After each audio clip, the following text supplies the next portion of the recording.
Hi, I'm Aria. The day after my wedding, my mother-in-law came to my house holding a pen already uncapped. She said, "Let's make this quick. Sign it over. Everything your grandfather left you. You won't need it in this family." I didn't scream. I didn't cry. I just stared at the notary and realized they planned this before the vows were even said. They didn't know I'd stayed silent for a reason. They didn't know I'd inherited far more than a company, and they had no idea what silence was about to cost them. Before we dive in, what time are you listening, and where are you tuning in from? Drop a comment. I read everyone.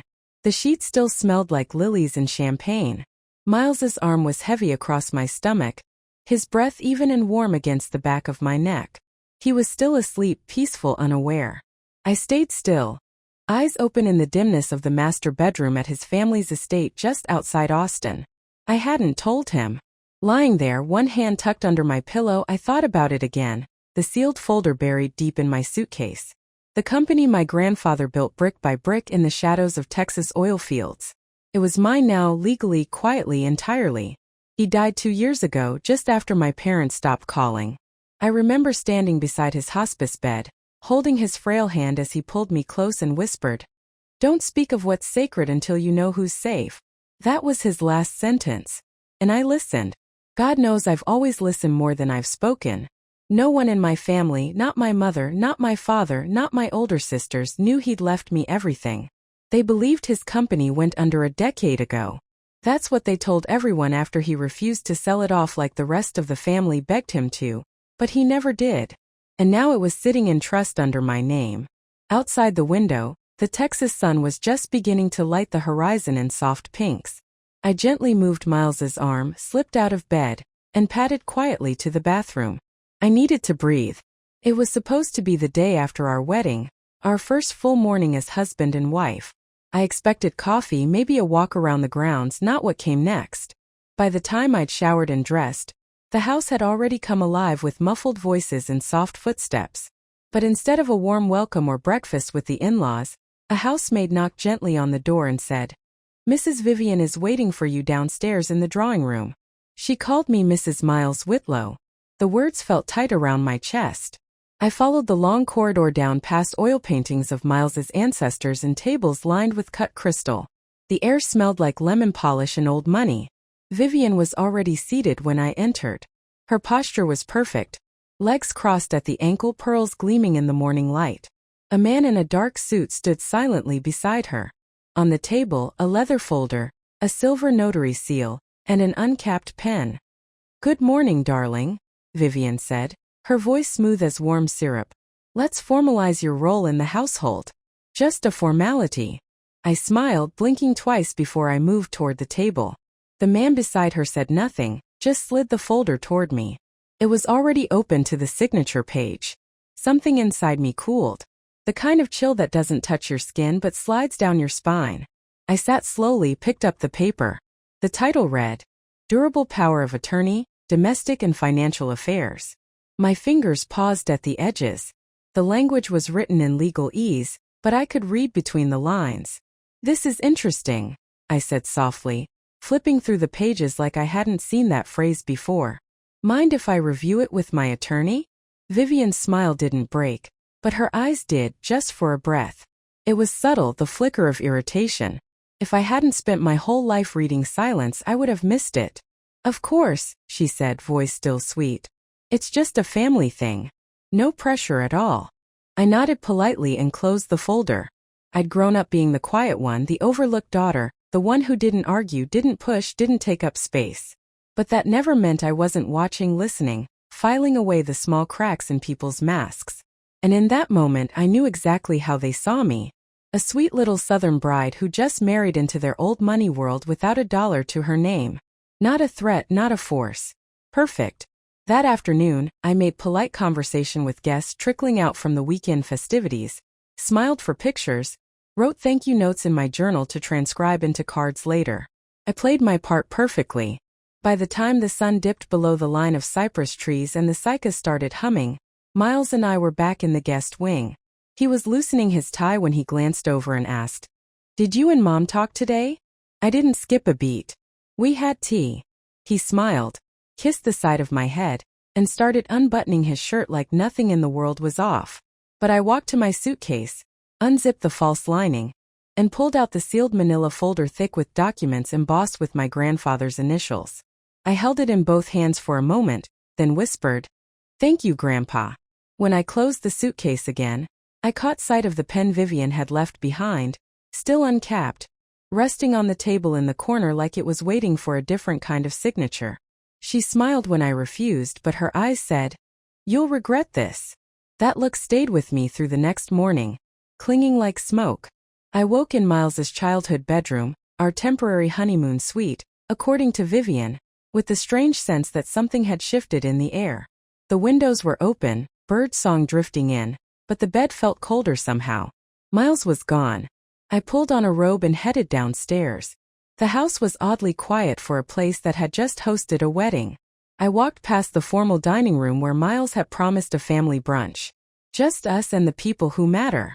There were no smells of bacon or biscuits, no clinking dishes, no laughter. Only the low hum of someone vacuuming upstairs. In the kitchen I found a note in Vivian's handwriting looped in tight. "Brunch cancelled. Some things came up. Will reschedule." I opened the fridge. The fruit tray I made the night before was missing. So was the champagne I chilled. In the foyer I noticed the stack of wedding gifts by the stairs was gone. "Hey," I called as Miles walked in from the patio, golf cap in hand. "What happened to brunch?" He kissed my cheek like nothing was odd. "Oh, Mom thought it'd be too much. Said she wanted you to rest. We'll do something next week." "And the gifts?" He blinked. "She's reorganizing the sunroom. Probably moved them there." I smiled, nodded. But in my chest something tightened. It wasn't the missing breakfast or the gifts. It was the way the walls felt closer than they had yesterday, like I was slowly being pushed to the edges of my own life. Later that afternoon, while folding the last of our laundry, I thought of a moment 2 years ago when I last sat alone with my grandfather. We'd been in his garden. Him pruning a stubborn rose bush, me shelling pecans. He had paused mid-trim, stared at the sky and said, "Some people love power so much they forget how to love people." I'd looked at him, unsure what sparked the thought. "If you ever get to hold something valuable," he added softly, "don't let them think that's what you are. Or they'll treat you like a tool, or worse, an obstacle." I'd nodded, not quite grasping what he meant. Now I did. 3 days into my marriage I understood. That evening, while Miles was on a call with his cousin, Vivian summoned me to the driveway. She stood beside a sleek silver SUV, ribbon wrapped tight across the hood. "Surprise," she beamed. "Your wedding gift from us." It was beautiful. Clean lines, leather seats, gleaming in the sunset. I thanked her genuinely until I saw the small envelope she handed over. "The title paperwork," she said lightly. I opened it. Her name was on the deed, not mine, not even Miles's. "You're welcome to use it as your own," she added. "Of course legally, it stays in the family." Before I could respond, she produced another folder. "And just a bit of housekeeping about aligning family assets. I know it's a lot of legal blah blah, but our attorney says it makes everything cleaner." I flipped through the first few pages.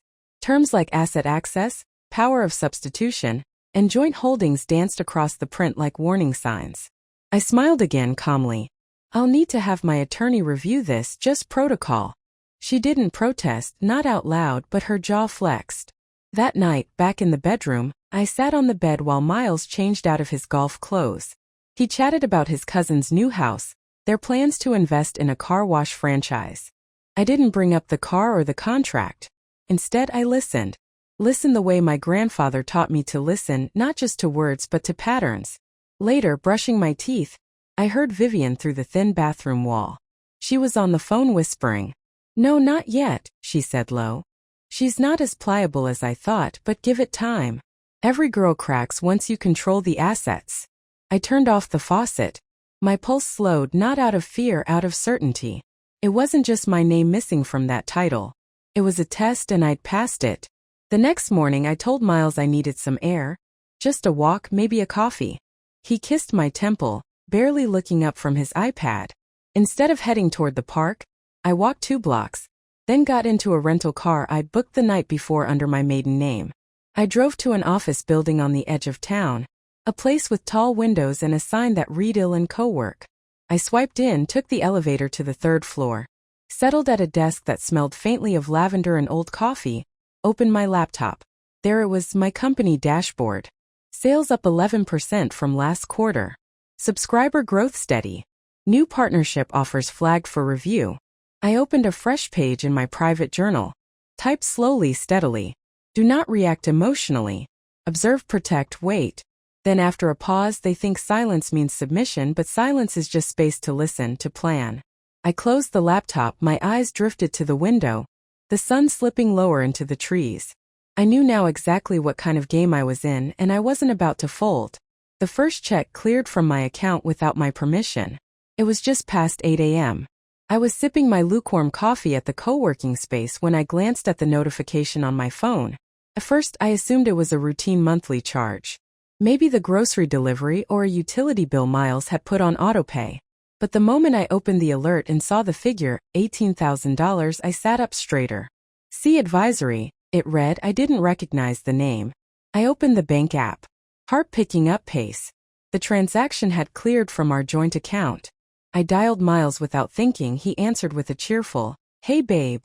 Like nothing was wrong in the world. "What's the advisory?" I asked.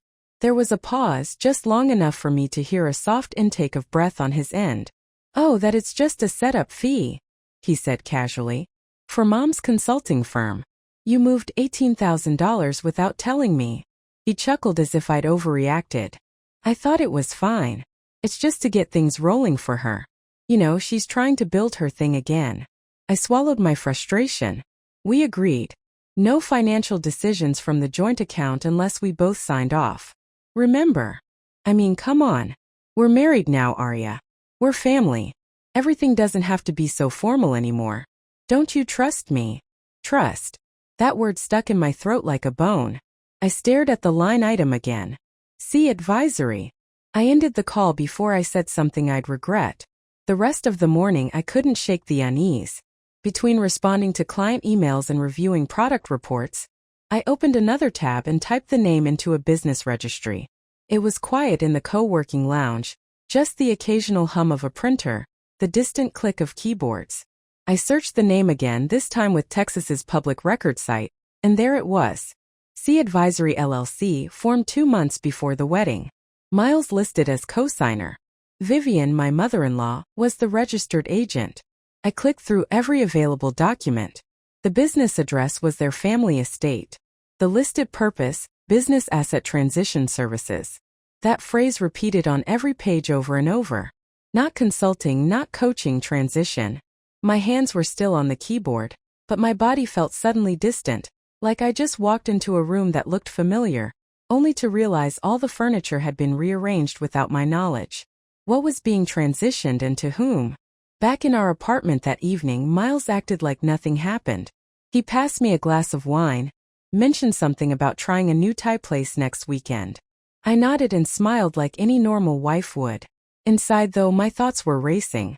I remembered what my grandfather once told me on one of those quiet Sunday afternoons when he'd invite me to the sunroom just to talk. Don't let your silence make them think you're stupid. Let it make them careless. I didn't sleep much that night. The next morning, I returned to the estate for dinner. It had been planned days ago. Vivian's famous Friday family dinners. Roast chicken, linen napkins, soft jazz humming in the background. It was all too perfect. Halfway through the meal, I folded my napkin slowly and said, "By the way, I came across something interesting while I was doing some routine searches." Miles looked up from his plate. "What's that?" "Che advisory," I said evenly. Vivian paused, fork in hand, just a flicker. Her eyes didn't widen, but her jaw clenched, barely noticeable. Miles let out a nervous chuckle. "She's been Googling again," he teased. I smiled. I always do my due diligence. It's a habit. Silence lingered a little too long after that. Vivian eventually cleared her throat and changed the subject to garden renovations. I let her. I'd planted the seed. Later that night, after helping clear the dishes and politely declining a nightcap, I left the estate and drove toward the city center. I didn't go home. Instead, I parked outside the modest glass building where I'd quietly rented a private desk. The space was half empty at that hour. A few startup founders were still grinding away, blue light reflecting in their glasses. I settled into my usual corner, opened my encrypted financial dashboard, and began the transfer. $2.4 million. I moved it into a new holding entity, Shiloh Holdings. I'd had the LLC filed through a separate legal team months ago. Delaware-based, quiet, clean, shielded. I chose the name for a reason. Shiloh was the name of my grandfather's childhood dog. The only living thing he said had never asked anything of him. As the wire initiated, I opened my journal and wrote in block letters. They think they're playing chess, but they haven't even found the board. I closed the laptop and leaned back in my chair, breathing slowly, not in fear but in clarity, because I finally understood what was happening and who was behind it. But I didn't know the second transfer was already in motion, this time from the house itself. It was late morning. I was finishing a draft proposal in my home office, the sunlight spilling across my keyboard. My tea had gone cold beside me, but I didn't care. I was too focused. Then the doorbell rang twice, short, sharp. I pushed back my chair slowly. Through the peephole I saw her. Vivian with her usual pearl earrings, smug expression, and the notary from the wedding standing just behind her. Same suit, same clipboard. My stomach went taut. I opened the door without a word. "Well, good morning, darling." Vivian beamed. "We figured we'd catch you before lunch. We just need a quick signature." The notary gave me a polite nod. In his hand, a single-page document. Vivian held it out as though offering cookies. "It's just a small formality," she said, stepping inside without waiting for my invite. "A deed transfer, purely administrative, protects the family home, legally speaking." I didn't move to take the paper yet. My mind ran in sharp loops. "This house is already protected," I said quietly. "I bought it outright. No liens, no mortgage." Vivian waved off my words like a gnat. "Exactly. That's the point. Since it's part of the marital household now, it makes sense for Miles's name to be on it. Ours technically for tax purposes. You'd be surprised how many deductions we can get. Trust me, I've done this before." I finally took the document, scanning the top line, my name, the address, then, transfer of title to Miles Whitlow and Vivian Whitlow as joint owners. I looked up. "And the notary is here for?" She smiled wider. "Sweetheart, we're just making it official. Quick and easy. You'll feel so much better when it's all settled." A sound came from the hallway. Footsteps. Miles entered barefoot, rubbing sleep from his eyes. "Hey, babe," he muttered, glancing at the document in my hand. "It's no big deal, Mom explained it." "No big deal?" I asked, keeping my voice even. "You're signing my house over to you and your mother." Miles exhaled. "It's not like that. You're making it sound shady." I folded the document calmly. "Isn't it?" Vivian tilted her head. "Arya, we're your family. You're acting like a stranger." "I thought we agreed to keep assets separate," I said, meeting Miles's eyes. "That was our understanding before we got married." Miles shrugged. "Plans change. We're a unit now, aren't we? Why are you being so formal?" "'Cause I see you now." I didn't say it, but something inside me cooled like a thread had been snipped. I nodded slowly, folding the deed again. "I'll think about it." Vivian's smile flickered for a half second. "Of course, take your time, but do let us know soon. These things are best done quickly before fiscal deadlines roll in." After they left, I stood at the window for a long time, the deed in my hand. A breeze moved the curtains gently, but the weight I felt was anything but light. That afternoon I drove into downtown. I didn't tell Miles. I stopped by a small law office tucked between a dentist's office and a local boutique. The receptionist looked up as I walked in. She didn't ask why I was there. She just asked who I was here to see. "Anyone familiar with Texas property law?" I said. They paired me with a man named Evan Price, mid-50s, calm eyes, wore a bolo tie. I placed the folded deed on the table. "Can you tell me what this would mean if I signed it?" He scanned it silently, line by line, then looked at me. "You'd be transferring legal ownership of the house," he said. "Full rights. If they choose to sell, refinance, or borrow against it, they could without needing your consent. And the house was purchased under my premarital trust," I added. He raised an eyebrow. "Then they'd need to prove spousal entitlement or cohabitation intent with joint assets." But you said it was in a trust. I nodded. I funded it through an LLC tied to my grandfather's legacy trust. His demeanor changed. Do you have the original trust documents? I do, and there's a clause my grandfather insisted on. No assets under that trust can be reassigned or transferred without board review. He nodded slowly. Then signing this deed wouldn't just risk your house. It could trigger a breach, but it also gives you leverage. That night, I returned home just after sunset. Miles was in the living room watching football, acting as if nothing had happened. I didn't say a word. In the quiet of my office, I opened my fireproof safe, placed the unsigned deed inside, labeled it, locked it again.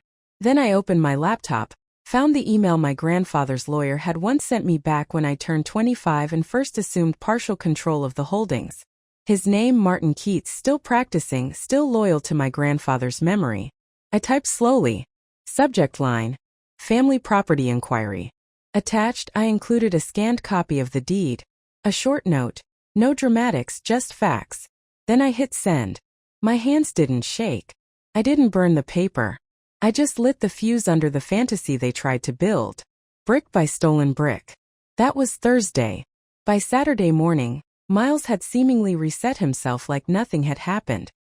He leaned against the kitchen doorway in his favorite gray Henley, watching me pour coffee, and said with a cheery tone that didn't match the tension from earlier, "Let's grab brunch today. Just us. No moms, no lawyers." I glanced over the rim of my mug. "Brunch? Yeah." He smiled, slipping his phone into his pocket. Thought it might be nice to reconnect. Reset. The word echoed. Reset. Like I was a device he could just reboot, erase my memory, and everything would run smoothly again. Still, I agreed. I needed to see what version of him would show up next. He picked a cafe downtown, casual but overpriced, the kind of place that served eggs on cutting boards and called Toast Artisan. We were seated near the window, and as sunlight filtered through, Miles folded his hands like he was about to lead a team meeting. "You've been working like crazy," he said, pouring syrup over pancakes he barely touched. "I'm proud of you, babe. Seriously." His smile was too polished, too even, like he'd practiced it in the mirror before showing up. "Thanks," I replied, stirring my iced coffee slowly. "You said you wanted to talk." "Yeah," he said, then hesitated. "You know, this house stuff with Mom, the trust. I didn't mean for it to come off like we were ganging up on you." I tilted my head. "You weren't." Miles chuckled nervously. "Okay, maybe it wasn't the best way to bring it up, but I was thinking now that we're married, it might make sense to consider, I don't know, starting a family." I blinked. "That's a leap." He reached for my hand. "I mean it. We're a team, right? We should plan for the future. Protect our legacy." The word made my stomach tighten. Then his phone buzzed on the table. The screen lit up. I caught it just for a second, but it was enough. "Mariel J." He flipped it over with practiced ease, then gave a sheepish grin. "Work. She's a coordinator from our old agency. Always blowing up my phone." "Uh-huh," I said. He pulled his hand back. "Anyway, I was thinking maybe we put the company into a family trust. You know, streamline things, tax benefits, future kids, that kind of thing." I didn't say anything at first, just looked at him. Really looked. Then I asked, "Which family?" Miles blinked. "What?" "You said, family trust. So which family? Yours and Vivian's or mine?" He laughed awkwardly like he hadn't expected pushback. "Ours, of course. I just meant it as a safety measure." "A safety measure for whom?" I kept my voice even. "Because my name's on that company alone." Miles's jaw tightened. "I didn't mean anything by it, Arya. You're being cautious," I offered. He sighed. "Look, it's not about control. It's about building something together. Faster." There it was again. That urgency, that greed beneath the gloss. "What would you do," I said slowly, "if the company didn't exist?" He blinked. "What if the company disappeared tomorrow? Would you still be here?" "Of course I would," he said quickly, then added. "But with it we could really go places." And there it was. That future he kept speaking about as if he'd already budgeted it out. I nodded, pretending to consider it. But inside something settled. That night, after we got back home and he drifted off watching basketball in bed, I quietly slipped into my office, turned on the lamp and opened the drawer where my prenup lived, untouched since the wedding. The paper crackled faintly as I unfolded it. My grandfather had insisted on adding layers I didn't understand back then. I remembered thinking it was overkill, even paranoid.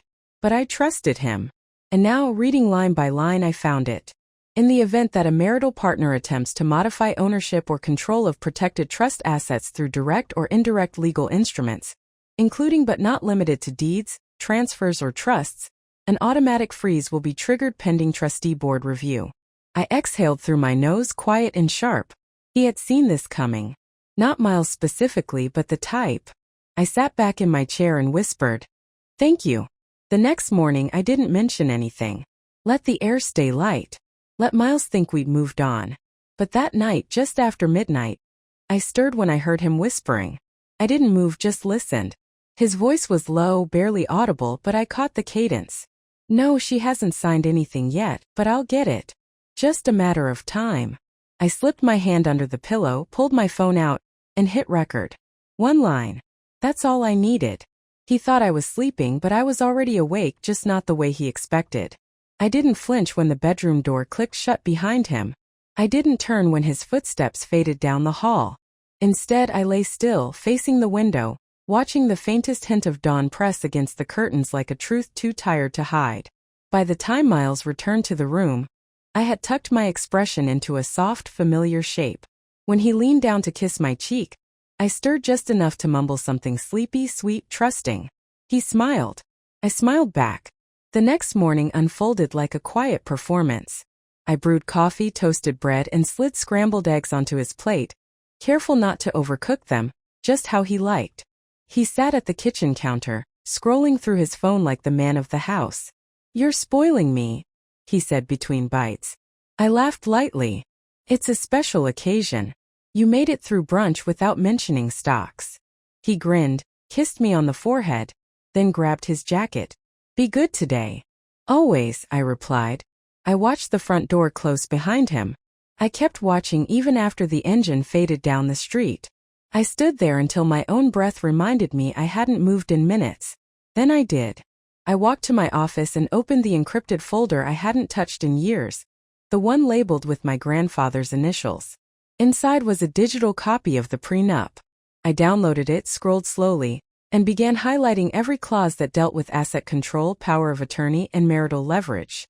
The language was sharp, surgical, the kind of clarity born from decades of building empires and dodging vultures. My eyes narrowed at one section in particular. I flagged it, then opened the desk drawer and pulled out a small black case. Inside, two compact hidden cameras.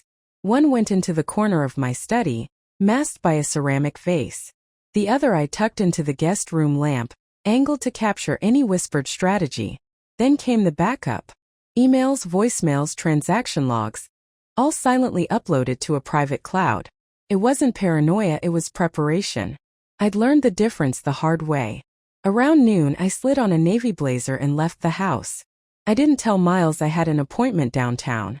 He assumed I'd be painting or maybe shopping for gallery supplies. Let him assume. The building hadn't changed. Same brass nameplate, same slow elevator. The law office sat on the 7th floor, tucked behind frosted glass and oil paintings of West Texas. Mr. Calloway stood when I entered. His handshake was warm, but his eyes read me like a report. "Aria," he said gently, gesturing for me to sit. "Your grandfather asked me to keep a folder for you. I never thought we'd need it." "I didn't either," I replied, my voice calm but edged. But something changed. He waited as I pulled my phone from my coat pocket and hit play. Miles's voice came through, hushed and urgent. "She hasn't signed anything yet, but I'll get it." Calloway didn't ask questions. He simply exhaled and opened the cabinet behind him. From a locked drawer, he retrieved a sealed envelope and passed it across the desk. "Your grandfather called it a just-in-case packet," he said. "If charm ever turns to chess, give her this." I opened the envelope and pulled out a slim file labeled Post-Marital Amendment Trigger Protocol. Inside was a clause I'd never seen before. Not in the prenup, not in the trust documents. This was hidden, dormant but binding. If a spouse was found to be manipulating or attempting to access trust assets under false pretense of love or partnership, the prenup would be voided. In its place, a corporate freeze. All shares, property rights, and influence would be placed into a temporary legal lock only accessible by the trust's original heir, Calloway said. My throat tightened with something between gratitude and grief. He nodded. He always worried someone would try to love you for your name, not for you. Not because you were weak, but because you were kind. And kindness is easy to target. I didn't cry. I didn't blink. I just looked him in the eye and said, "Let's start the process." We spent hours drafting the amendment packet. Every asset I owned under the company name, every dollar, deed, and share, would be temporarily restricted from marital claims, voting rights too. The only key was mine. Calloway's team moved swiftly but cautiously. "You have to act before he tries to file anything jointly," one of the junior lawyers warned. I nodded. "I will." It was late afternoon by the time I got back home. The sun had dipped just low enough to paint the house in honey-colored light. From the front step I could smell something cooking. Inside, Miles was in the kitchen, humming. A pot of chili bubbled on the stove, and he looked up as I entered. "Hey, stranger," he said, cheerful. "I thought I'd make dinner tonight." My way of saying thanks for brunch. I slipped off my shoes and walked to the kettle, poured myself a cup of herbal tea. He turned to stir the pot. "We're a team, right?" I sipped slowly, then looked at him over the rim of my cup. "I guess we'll see soon." He chuckled, not catching the weight behind the words. An hour later, he excused himself to run a few errands. He kissed my cheek and said he wouldn't be long. The second the front door closed, I moved to my office and opened the monitoring dashboard on my laptop. One alert popped up. Courthouse Wi-Fi access. His phone had just connected. I didn't wait. I opened the secure folder, attached the prepared amendment documents, and hit send. The confirmation screen blinked once. By the time he raised his pen to file, mine had already rewritten the future. I wasn't at the courthouse, but I didn't need to be. Miles walked in like a man who thought he still had the upper hand. Clean-shaven, crisp shirt, folder tucked neatly under one arm. I could almost hear his voice from here. That light, smug tone he used with waiters, clerks, anyone he thought stood beneath him. "This should be simple," he probably said, handing over the papers like he was doing the system a favor. But this time the system spoke back. "There's already a legal freeze in place, sir," the clerk said, according to Calloway. She barely looked up from her screen when she said it. Miles blinked, confused, then leaned forward as if his ears had failed him. He asked again, slower, firmer. The clerk turned her monitor toward him. "Filed this morning, 9:17 a.m. by Arya Hale." They said, his face drained of color. He stepped back like the floor had tilted under him. He pulled out his phone, immediately dialing his mother straight to voicemail. Tried again. Still nothing. Then he called me twice. I let it ring. Instead, I sat calmly in a downtown boardroom, surrounded by people who knew the full truth. People I'd trusted long before Miles ever showed up. The walls were glass, but the air inside was thick with decisions. At the head of the table, I reviewed the packet again. Legal advisors flanked both sides. Across from me sat my mentor, arms folded, gaze steady. At the far end, the estate lawyer, Mr. Harrow, adjusted his glasses and nodded once. "This amendment," he said, tapping the document, "ensures no spouse can exert influence over this company unless they were a financial contributor or a founding shareholder." The board voted one by one, all in favor. When it came to me, I signed without hesitation. The pen didn't tremble in my hand. My ring, still on my finger, caught the light for a moment. I didn't look at it, not once. "Motion carried," Harrow said. I exhaled slowly, the kind of breath you hold for years without knowing it. He wasn't just cut off from my estate. He was cut off from the influence he thought he married into. But there was more. Harrow slid a second folder across the table. It was older. The pages slightly yellowed but well preserved. "My grandfather left this to be opened only under certain conditions," I said quietly. "And you've met them," Harrow replied. Inside were documents, some stamped, others initialed in my grandfather's familiar hand. Quiet moves made years ago. Turns out he transferred 26% voting rights to me, not just in the main company Miles knew about, but in 2 others he didn't, smaller silent subsidiaries parked under shell entities. Together, they gave me control of 81%. That meant I wasn't just the CEO now. I was the majority. No vote could override mine. No shareholder could outpace me. You're now the final decision maker, the lawyer said. I nodded once. I didn't smile. Across town, Miles wasn't celebrating. He came home like a storm without rain, fast, loud, empty. I'd already been gone for hours. There was nothing waiting for him but silence and one envelope on the counter. Inside was a photograph from our wedding day. He wouldn't recognize anything unusual at first, just the standard posed image. But zoomed in, right there in the crook of Vivian's elbow, was a detail he'd missed. An uncapped pen in her purse during our vows. Under the photo, a note in my handwriting. You never asked me what I inherited. You just assumed I wouldn't know how to protect it. Miles tore through the house. Upstairs, down the hall. Throwing open doors, closets empty, desk drawers bare. The safe in the bedroom open, vacant. His name had already been scrubbed off the property deed. He called his mother again, voicemail again, no answer. Then 3 sharp knocks at the front door. He opened it with a face still halfway between disbelief and denial. Mr. Miles Whitlow. The officer extended a thick manila folder. You've been served.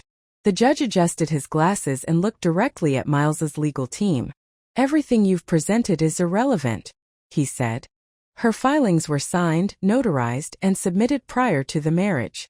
The court views the trust as separate property, and the prenup adjustments as legally binding. Miles shifted in his chair, his jaw tightening as if trying to grind down the disbelief rising behind his eyes. His attorney leaned over, whispering something that only made his expression harden more. She outmaneuvered you, didn't she? The judge added almost conversationally. I didn't speak. I didn't even glance at Miles. I just watched the truth land in real time. He hadn't just underestimated me. He'd misunderstood the entire foundation of what we had. I wasn't protecting money. I was protecting identity, legacy, and my silence. The attorney tried one last lunge. Your Honor, this smells like fraud. It smells like preparation, the judge replied without missing a beat. Big difference. His gavel tapped once. Case adjourned for now. That afternoon, while the legal paperwork circulated and Miles's team tried to regroup, he did what he always did when things spun out of his control. He burst in. I was in my office reviewing quarterly reports with my operations lead when the door slammed open. He didn't knock. Was any of this real to you? He snapped. I raised my eyes from the page. What are you talking about? The trusts, the shares, the prenups, all of it. Was I just part of your grand strategy? I stood up, not out of fear, out of finality. I married you, not your bank account. But you and your mother came into that marriage like it was a corporate acquisition. She didn't attend the ceremony to celebrate us. She came to assess me like a threat. Miles's jaw tensed again. You tricked me. No, I said calm. You never thought I could be anything more than a placeholder. I didn't trick you, Miles. I protected what was mine. You just assumed it was yours to manage. I slipped off my ring without fanfare and placed it on the table. It made a small cold sound on the wood. He stared at it, then turned and walked out. He didn't touch it. Later that evening, I asked my assistant to confirm the address. Vivian hadn't returned a single call, but I knew she'd be home, sitting in that white leather chair she always bragged about. I packaged the ring with care. No melodrama, just a sentence on stiff cardstock slid inside the box. Next time, bring a capped pen, not a pre-written script. I sent it overnight.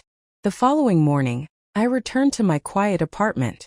The skyline started to glow orange with the rising sun, casting long shadows across the living room.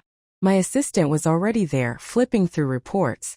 Ma'am, she said, handing me a folder. You'll want to see this. The company's post-restructuring profits were up by a lot. I didn't smile. I didn't say anything. I just sat by the window, opened the folder, closed it again, and let the silence settle. It felt deserved. Then I checked my phone. One new message from Martin Keats, my grandfather's attorney from years ago. The land deal he'd been shepherding forever had finally gone through. Title recorded in your name. The message read. He'd be proud. I believed him. The ring might be gone, but what I rebuilt with bare hands, that legacy no one could steal. 3 weeks passed. Papers were signed, stamped, filed. My name, Aria Hale, stood alone on every document that mattered. Miles's last appeal was denied. His lawyer barely looked up when the judge issued the final ruling. No shares, no stake, no residual claim to the company, the estate, or even the memories. My counsel shook my hand gently. You're free. I didn't pop champagne. I didn't breathe deeper. I took the long way home, past neighborhoods that had grown while I wasn't looking, and ended up at the corner lot where my grandfather's old gas station still stood. Or what remained of it. The pumps had been removed weeks ago. Construction fencing wrapped around the building like a bandage, but inside things were taking shape.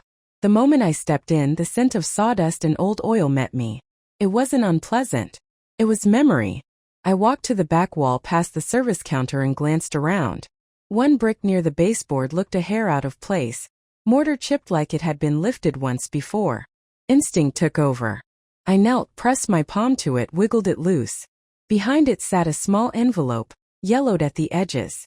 My fingers trembled slightly as I pulled it out. Inside was a photo. I couldn't help but smile. I must have been 4, perched cross-legged on my grandfather's lap. His grease-stained hand steadied me while I giggled at something out of frame. In the background, the same station stood proud, unchanged. Tucked behind the photo was a folded note in his unmistakable hand, tight and upright. This isn't an inheritance, Aria. It's a mirror. Build something that reflects who you are, not what they expect you to be. I stood there for a long time just breathing. That weekend I came back. Not with blueprints or a pitch deck, but with folding chairs and a small crew of volunteers. We opened the station, not as a business but as a community space. My assistant converted the back room into a free library. A friend from the local food pantry helped set up a voucher program for single moms who needed gas for job interviews and childcare pickups. We didn't advertise. We didn't brand. People just came. One afternoon, while I was restocking a shelf of kids' books, a woman in her 60s walked in holding a bag of fresh muffins. I heard what you're doing here, she said.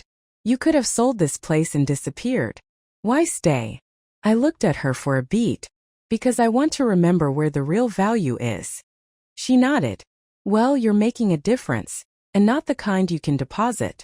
We shared a quiet laugh, and she left the bag on the counter. Later that week, I ran into Miles. It wasn't planned. I had stopped by a downtown cafe for a late lunch.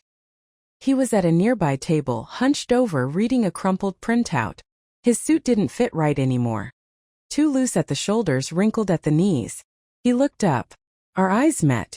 He stood, hesitated, then approached. I guess congratulations are in order, he said, voice flat. I didn't respond. Was it worth it? He asked. Not the money, the clarity. I took a slow breath. Yes. He shifted like he wanted to argue, to rehearse a speech he'd practiced, but instead he just nodded, turned, and walked away. And just like that, that chapter closed. A few evenings later, I returned to the cemetery. I'd waited until sunset. The sky was stretched in soft gold and lavender, the grass damp under my shoes. I knelt by my grandfather's stone, solid, unassuming, and laid 3 things beside it. First, a copy of the new company charter, leaner, cleaner, more human. Second, the photo from the station wall, his hands holding me steady. And third, my old wedding ring. I rested it atop the paper, watched it glint in the fading light. I almost forgot who I was, I whispered. But you didn't. Thank you for planning for the day I wouldn't see the storm coming. I stayed as the sky darkened. I wasn't crying. I wasn't aching. I was remembering. And that was enough. That night at home, I didn't turn on the TV or open my laptop. I lit a small candle by the window the way he used to when the power went out. It wasn't for mourning. It was for honoring. Outside, the city glowed, soft lights in distant windows, cars rolling by, lives moving forward. They wanted the company. They wanted the land. They wanted the name. But what I really inherited was myself. Have you ever stayed quiet just long enough to let someone reveal who they really are? Tell me in the comments. I read everyone.